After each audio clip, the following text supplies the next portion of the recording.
The DOJ and the city of Albuquerque say there is progress being made on a deal to reform APD. The two sides announced yesterday any final deal on APD will have a fix for everything from its use of force and internal affair policies to how it hires and trains cops. There will also be an independent monitor to make sure the city lives up to any end of the deal, and concrete ways to see if those changes are working. The news comes 3 months after a federal report found a pattern of excessive force by APD officers, among other problems. In a statement, the city says it does not agree with all of the DOJ findings, but the mayor wouldn't say what specifically. I just don't want to spend a lot of time and energy at this point, saying we agree or disagree with every single point. Let's just move towards crafting this solution. Neither the mayor nor the U.S. attorney would give a timeline for how long it will take the two sides to reach a final deal, but both say they recognize they need to move quickly. APD thinks the SWAT officers who fatally shot a career criminal 2 days ago did not have their cameras on. Yesterday, News 13 got a briefing from a deputy chief on Tuesday's shooting near Central and Eubank. Undercover officers tried to arrest Jeremy Robertson at a gas station on car theft charges. They also suspect the felon had a gun.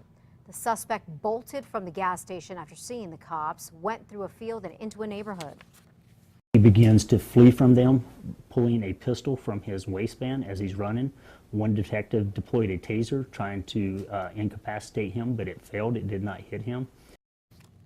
A store surveillance camera about a block away caught two SWAT officers screaming for Robertson to drop the gun as he ran through the field and onto a street where they thought he might carjack someone. Seconds later, they fired 4 shots from a distance, killing him.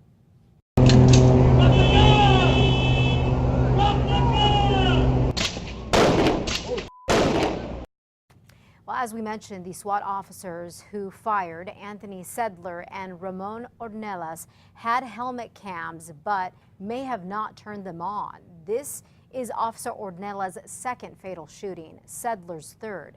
He killed an armed robber last year after a lengthy manhunt. His camera was not on in that case.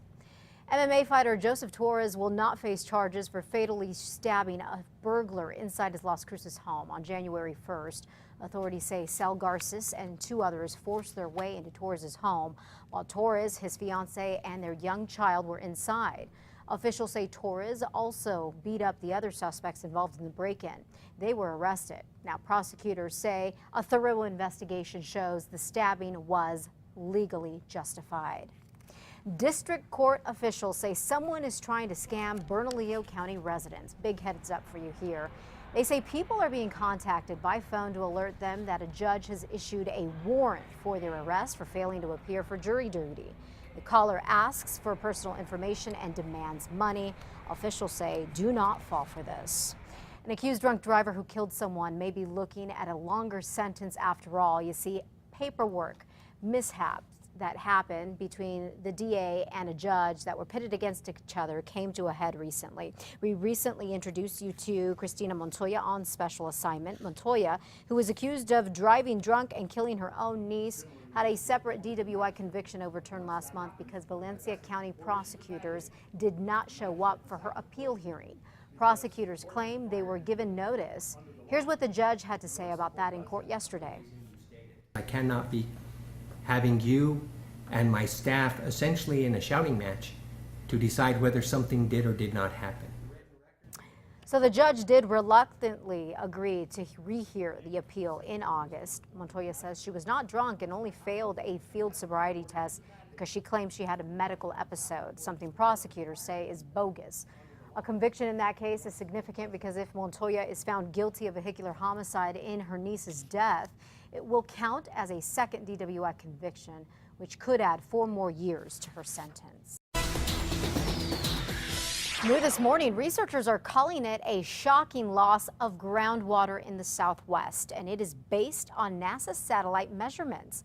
Check this out. The study released yesterday by NASA and the University of California, Irvine shows that the Southwest's largest river basin has lost enough water since 2004 to supply more than 50 million households for a year.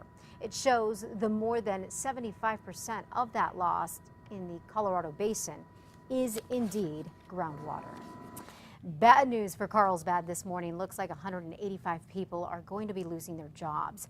Mosaic Potash is permanently halting production at its Carlsbad facility. That's about 30% of the production there, which means roughly 1/3 of the workforce will be out of a job. We'll keep you posted on this. The Pewaukee Pueblo wants to change its casino rules, and the state is not happy about it. The Pueblo's compact with the state expires next year. The state says negotiations for a new compact failed, and now the Pueblo is suing, asking the federal government to force the state to agree to their terms. And that includes lowering the gambling age to 18, allowing alcohol in gambling areas, and letting people cash their welfare checks. If the changes are approved, it would affect Buffalo Thunder and Cities of Gold casinos. The state is fighting the changes. The Pueblo of Pewaukee has decided it no longer wants to play by those rules and is trying to get very unreasonable and, like I said, reckless terms imposed on the state. Things like being allowed to cash welfare checks, being allowed to cash Social Security checks and have those used in the casino. No tribes are allowed to do that. And as a state, we've decided that's an important policy for us. The state has until the end of August to tell the federal government why it opposes the changes. We called the Pueblo for comment, but we're told that officials were out of town. Turning now to the immigration overload and what to do about it. The Obama administration is considering giving refugee status to young people from Honduras. It's part of a plan to slow the influx of kids arriving from the U.S.-Mexico border by themselves. The plan involves screening young people in Honduras, one of the world's most violent nations, to determine whether they qualify for refugee status. The U.S. did a similar in-country screening program in East Asia after the Vietnam War, and also did so in Haiti back in the 1990s.